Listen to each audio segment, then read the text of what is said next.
Welcome again to another session of interrogating the Easter season from our traditions all through to what we know the church as and the faith that we all incline to, the faith tradition or religious tradition. But we came from somewhere and we started from somewhere. Like, for example, for us to be able to understand Easter, because this season is, to me, the climax of Christianity. It is only through this season that you can understand the whole purpose of Christianity and salvation of mankind. And so, let us start from Africa. I am looking at several tribes in Africa, and I'm looking at the corner of Guinea, who believed that death is the source of existence, or rather the force of existence today. So they believed that their god, who is called Alatangana, lived with his wife and his daughter. And of course, death was also part of the household. And so man was called Sa. So this God betrothed the daughter of Sa. And because death was part of the household, so God was able to pay Sa a bride price of death. And so this shows that death became a consequence of man marrying with God, or man treating God as an equal. Okay? So the consequence became death, and it is this death that became the wages of sin in the Bible. So we go to the Malozi. So the Malozi from Zambia, who talk about the Nyambe, that is the creator, lived with his wife, Nasilele. And man, who was called Kamunu, was a very outstanding creation. And so for him, he wanted to be like God. So he brought the aspect of competing with God. And so he tricked a spider to lead him all the way to God, upwards. And then he blinded the spider and sent the spider down to the earth. And so in doing that, he caused his fellow human beings to build a structure going upwards where this man went to. And so as they were building the structure upwards, it collapsed and they all fell down. And so death came to man because of trying to reach God and to become as God. Now we go to the Ijao. The Ijao of Nigeria talk about Wayengi, the mother. This mother is the one who molded all human beings. And so after you were molded, nobody was given their gender. So Wayengi asked, what gender would you prefer? And so there were two streams, one that was muddy and another one that was calm. So your gender was either your blessing or your calamity. And so each gender had their own stream. And so that's how death came to human beings. These are very coded stories because they are religious. So they will need more time for us to interrogate and to be able to bring out the meaning. But now I'm just going through, because I know most Christians and most Africans probably may not know that Africans also had their creation accounts, and plays a lot of significance in understanding the message, the gospel message of Christ, something that was overlooked by the missionaries. And that's why I am trying to attempt to do this almost 150 years later. But I'm sure some other people have done the same. Now, but it has not impacted this part of my world. We'll go to the Wapangwa of Tanzania. And so they talk of a white sky, which was clear but empty. And a huge tree was hanging in the atmosphere. And there were ants. Because if you go to Tanzania, especially in northern Tanzania, you will find ant hills as big or as high as almost 20 meters. And so you can understand where they're coming from with these religious myth. And so these tree, the ants were feeding on the leaves. And so after feeding on the leaves, a very strong wind came and blew the tree down, which was hanging from the atmosphere, and it fell down. So the ants ate the whole tree. And so the earth was created out of their excrements. And this is the reason why it was a myth of explaining why we have so big ant hills in that part of Africa. And so they were also trying to explain how the world came into being. And so we go to the Yoruba in Nigeria. And so first they start with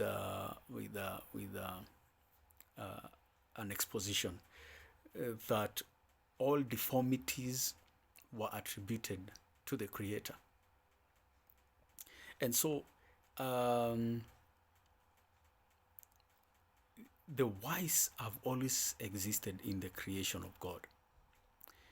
But now God is responsible for the deformities and the many gods that exist in their land. And so for them, one divine God had to emerge from the forces of water, because water amongst the Yoruba existed before land.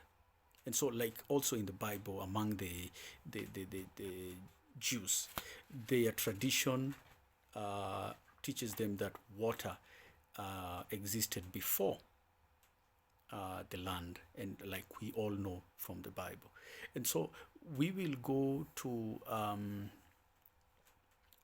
before we go to the Bible, because I want us to answer the reason why we have all this Easter, why this season fasting, and why the three Abrahamic religions find themselves in this space, the spiritual realm and both also the material realm, and why there is so much antagonism, and the place of Africans and in all this, and of course the competing interests.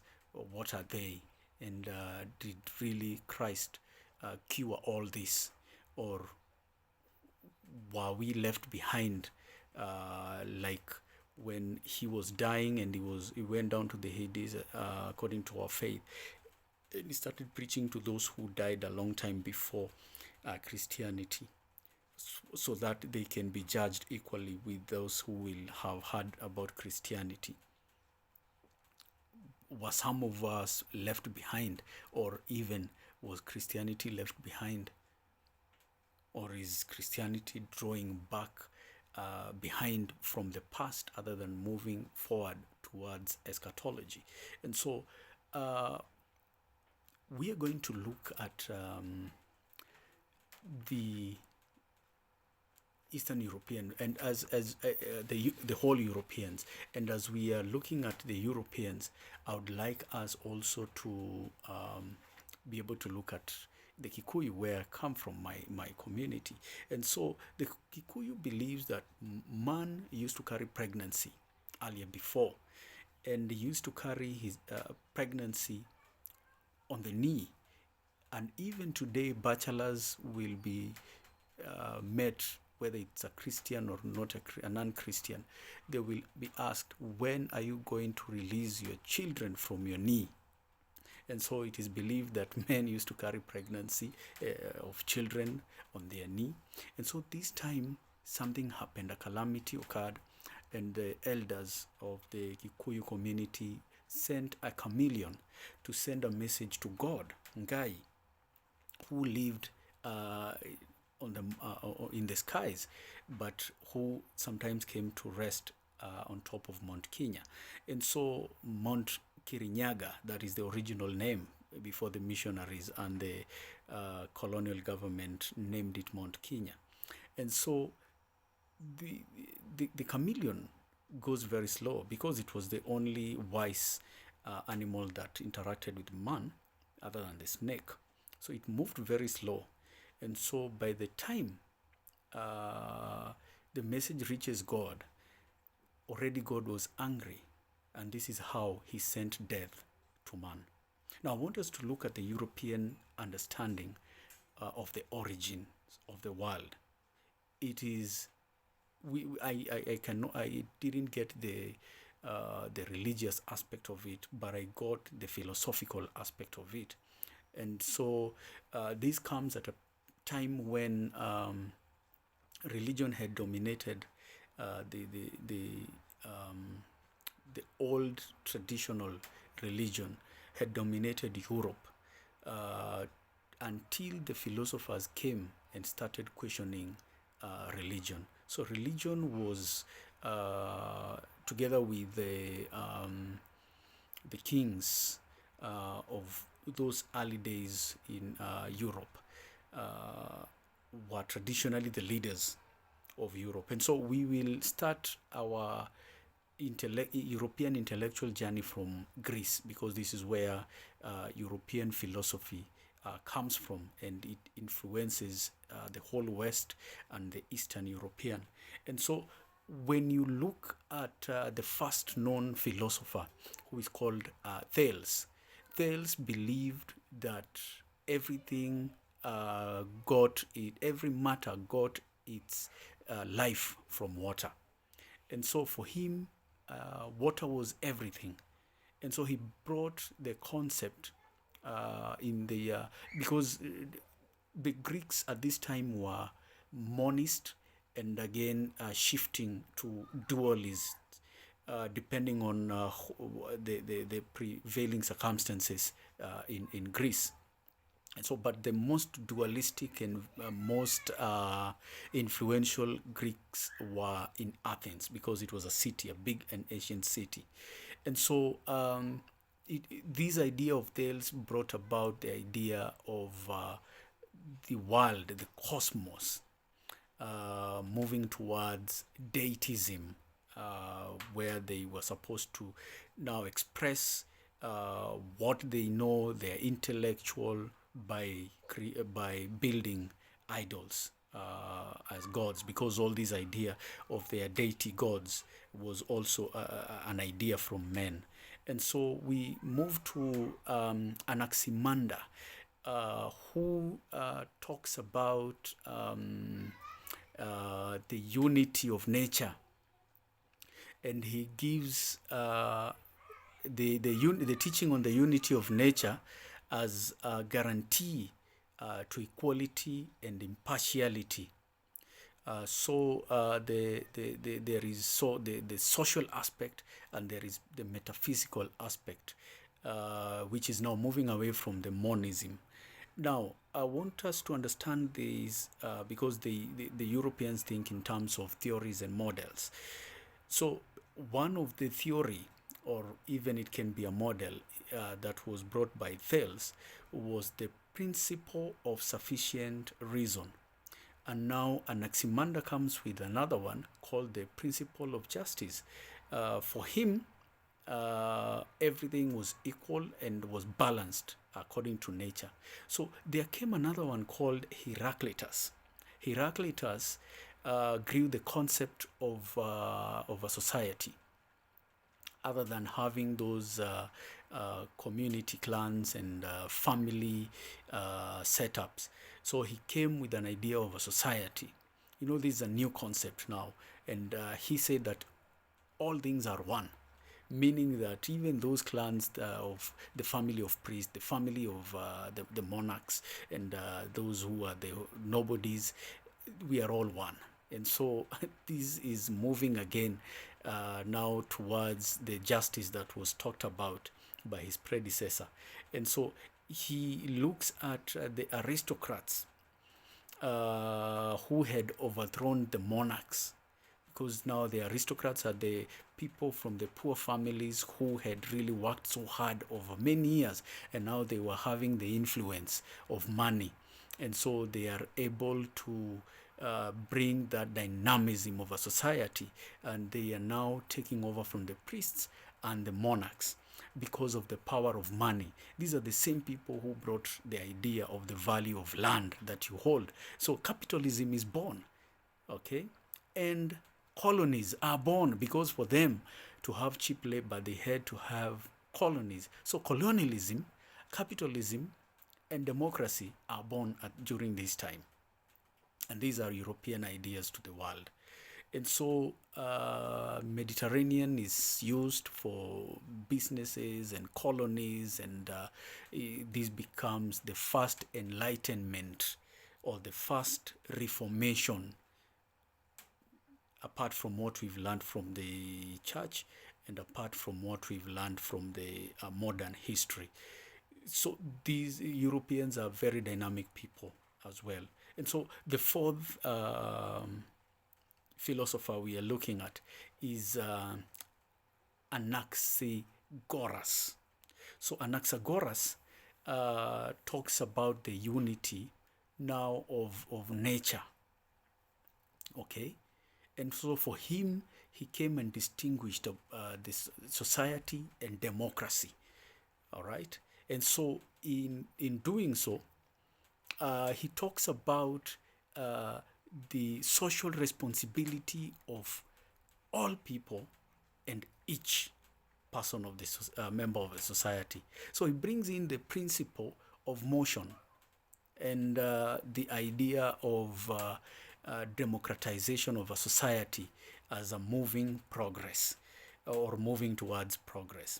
And so we go to the sophists. This is a group of philosophers who came now and looked at man as a measure of everything. Now, everything is moving away now from the society. It started with the clans. It went to societies.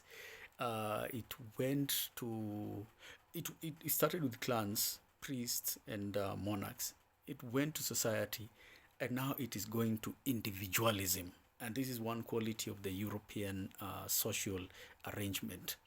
So individualism begins with sophists, and they believe that man is the measure of everything, including the universe.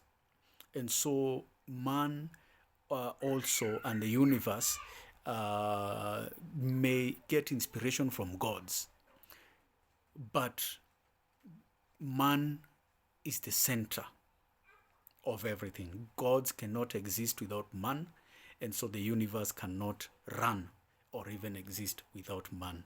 And so for them, they bring a different aspect in the scheme of things. And this reality, they said any reality that exists in human beings is just a replica of the subjective will of a man. And so for them, we will move from the sophist, we will move to other people who now came and affirmed these ideas. And they were called the solipsism. Solips. So they came with an idea called solipsism. And for them, they affirmed the individualism, and they believed that only oneself exists, and others are just other people's experiences exist in them and not in the society. And so for them, they did not accept anything to do with the society as connected as one, but individuals. And any reality is just a replica of somebody's will. So we first move to Socrates, who the Christians, the European Christians, give a lot of credit. And so Socrates becomes the first reformer of all these philosophies that the ancient Greek and Roman societies had gone through. And so Socrates destroys these Protagorean ideas, these maxims. And so he restores the sanctity of a society, and he asked individuals to look towards a society. And for him, it is born an idea or a concept of egalitarianism. And so, whereby, which means the equality of nature and knowledge. Nature and knowledge equalizes everybody. And so knowledge becomes a virtue, according to Socrates. And so Socrates dies in the hands of the Athenians because of teaching these new ideas. And he's killed at the age of 33. And I think this is why the Europeans look at Socrates and liken him to Jesus and to Alexander, whom they call the Great. And so, because all these people die at 33. And so Socrates dies, and he does not give excuses of not dying. He is killed and is given a poison called hemlock, and he drinks gladly. And he says, I stand by what I taught, and I did not teach anybody. I just gave comments. And he was able also to have given an example of how equal men are, including slaves. He had a slave called Minos. Unfortunately, he had a slave. But for him, he was saying even Minos, his slave boy, was equal to him. It's only that Minos, in his capacity as an equal man, had accepted to serve him. And so his freedom, he sacrificed his freedom for him to serve. And this is what people are called for in Christianity, to be servants. You will find a lot of these ideas also in the states and in governments of civil servants. But unfortunately, civil servants don't serve. Unfortunately, most people in Christianity who are called to service do not serve. And probably we are going to interrogate later why. So we move fast forward to somebody who was touted as a student of Socrates. He's called Plato. But Plato says he only wrote what Socrates was saying because Socrates never recorded. And so automatically he became the disciple of Socrates. And so Plato is somebody whom now Christians adopt his ideas, together with another philosopher called Plotinus.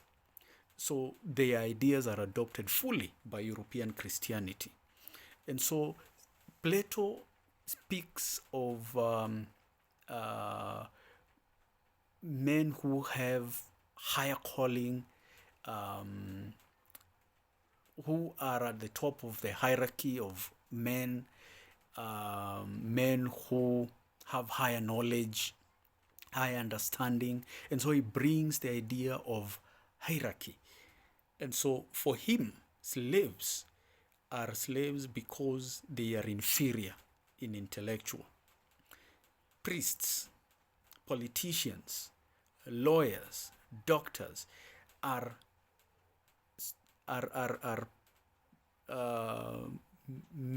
they are merited to be serving at that capacity because they have a higher thinking capacity than others. And so he brings that segmented hierarchical aspect of looking at the society. And it is one that has been adopted by the West.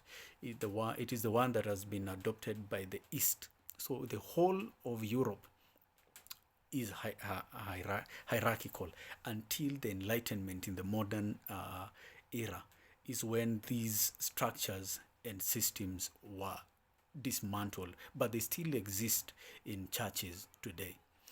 And so for Plato, he did not believe in the redistribution of wealth, because this is what governments are supposed to do.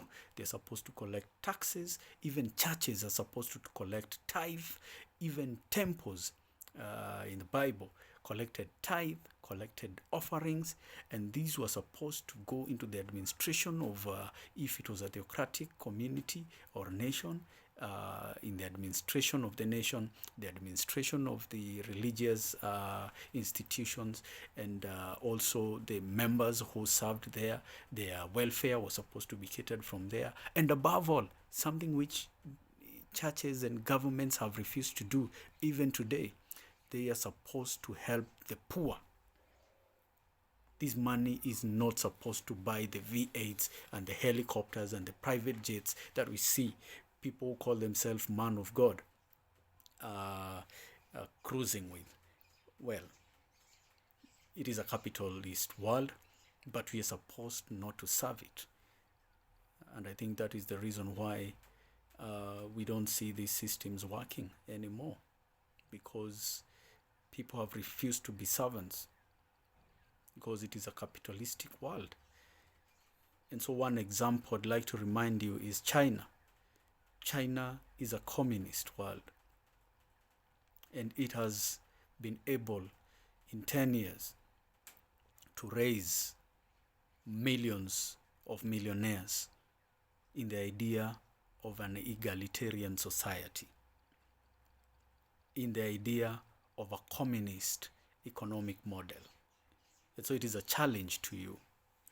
And so we are going to look at Aristotle so that we can finish with the European way of looking at things and their grand scheme of things.